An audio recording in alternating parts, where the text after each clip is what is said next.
Assalamualaikum warahmatullahi wabarakatuh. Sahabat beriman yang dirahmati Allah, syukur alhamdulillah pada kesempatan kali ini kita bisa berjumpa lagi di channel yang insya Allah menginspirasi dan memotivasi dalam kehidupan sebagai bekal kita di akhirat nanti. Harapan serta doa kami, sahabat semua selalu diberikan kesehatan, tetap dalam lindungan Allah dan dilancarkan rezekinya, serta dilapangkan dalam semua urusannya. Amin ya rabbal alamin. Sahabat HR Channel yang dirahmati Allah, jin korin merupakan makhluk gaib yang diciptakan Allah subhanahu wa ta'ala untuk mengikuti dan mendampingi setiap manusia. Dalam ajaran Islam, jin korin dipercaya sebagai jin yang bertugas menjerumuskan manusia untuk berbuat jahat. Pada dasarnya, iblis dan jin berasal dari satu rumpun yang sama. Jin juga disebutkan sebagai keturunan iblis yang disebut abal jin atau leluhur jin. Jin sendiri terbagi menjadi beberapa golongan, ada jin ifrit, jin qarin, dan jin lainnya. Mereka yang baik dan taat kepada Allah disebut jin Islam.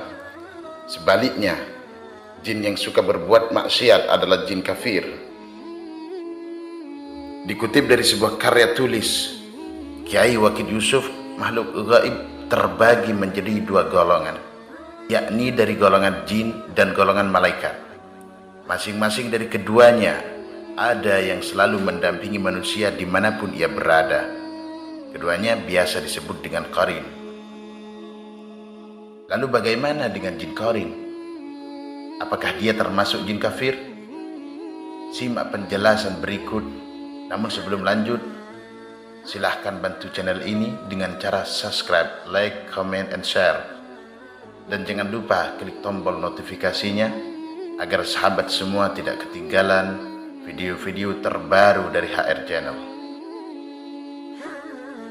Sahabat HR Channel yang dirahmati Allah, pengertian jin qarin dalam Islam berdasarkan tulisan dari buku Kisah Tanah Jawa terbitan Gegas Media. Jin qarin adalah makhluk gaib yang hadir menyertai seseorang sejak lahir dan memiliki sifat maupun kebiasaan yang sama persis dengan orang tersebut. Menurut Syekh Ibnu Utsaimin, jin qarin bertugas untuk menyesatkan manusia. Dia selalu membisikkan manusia agar tidak beribadah dan tidak berbuat kebaikan. Untuk mengimbangi jin qarin yang jahat, Allah subhanahu wa ta'ala mengutus malaikat qarin yang selalu mengajak manusia kepada kebaikan.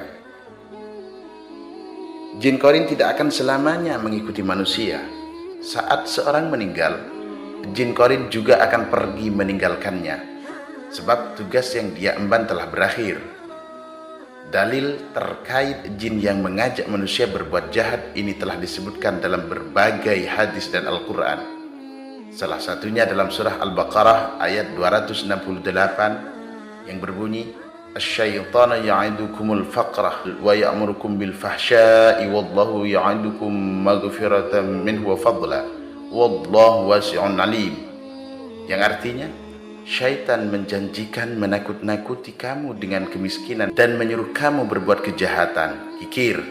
Sedangkan Allah menjadikan untukmu ampunan daripadanya dan karunia. Dan Allah maha luas karunianya lagi maha mengetahui. Quran Surah Al-Baqarah ayat 268. Nabi Muhammad juga bersabda dalam sebuah hadis, "Ma minkum min ahadin illa wa qad ukila bihi qarinuhu minal jinni wa qarinuhu minal malaikah." Qalu wa iyyaka ya Rasulullah. Qala wa iyaya illa anna Allah a'anani alaihi fa aslama fala ya'muruni illa bi khair. Tidak seorang pun dari kalian melainkan padanya telah didampingi oleh qarinnya dari golongan jin dan golongan malaikat. Para sahabat bertanya, "Apakah hal itu juga ada padamu, wahai Rasulullah?" Kemudian beliau menjawab, "Ya, demikian juga ada padaku, akan tetapi sesungguhnya Allah telah menolongku atasnya sehingga qarin tersebut telah masuk Islam, maka dia tidaklah menyuruhku melainkan kepada kebaikan. Hadis riwayat Muslim. Mengutip dari karya tulis Ka Wakid Yusuf, menurut Syekh Al-Mulla Ali Al-Qari, sejak lahir setiap manusia sudah memiliki jin qarin yang bernama waswas dan malaikat qarin yang bernama mulhim. Jin qarin selalu menyuruh manusia untuk melakukan keburukan, sedangkan malaikat qarin senantiasa menyuruh manusia pada kebaikan.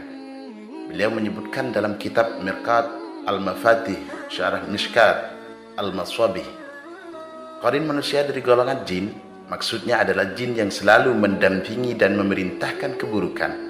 Nama jin ini adalah waswas. Dia adalah anak yang dilahirkan untuk iblis ketika seorang anak dari cucu Adam dilahirkan. Sementara qarin dari golongan malaikat akan selalu memerintahkan kebaikan. Nama qarin golongan malaikat ini adalah mulhim. Syekh Al-Mulla Ali Al-Qari, Mirqat Al-Mafatih Syarah Mishkat Al-Maswabih, juz 1 halaman 323. Berkata Qatadah dari Abu Hurairah, Rasulullah Shallallahu Alaihi Wasallam bersabda, setiap keturunan Adam pasti disentuh oleh syaitan ketika lahirnya kecuali Siti Maryam dan putranya Nabi Isa. Hadis riwayat Muslim.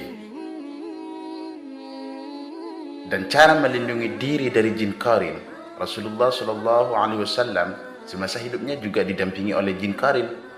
Namun Allah Subhanahu wa Ta'ala memberikan karunia sehingga Rasulullah mampu menaklukkannya.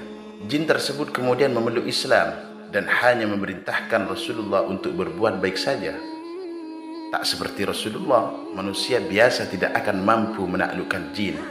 Kekuatan jin hanya bisa dilemahkan dengan keimanan dalam diri masing-masing manusia. Salah satu cara yang dapat dilakukan untuk mempertebal iman adalah zikir dan berdoa. Dalam surah Al-A'raf ayat 200 Allah berfirman, "Wa imma yanzaghannaka minasyaitani nazghum fasta'idz billah innahu sami'un 'alim." Yang artinya, apabila syaitan menggodamu, maka mintalah perlindungan kepada Allah. Sesungguhnya Dia Maha mendengar lagi Maha mengetahui. Quran surah Al-A'raf ayat 200. Wallahu a'lam. Semoga Allah selalu memberikan nikmat serta rahmatnya kepada kita semua. Amin ya rabbal alamin. Demikian video pembahasan kali ini yang bisa saya bagikan. Semoga bermanfaat. Wassalamualaikum warahmatullahi wabarakatuh.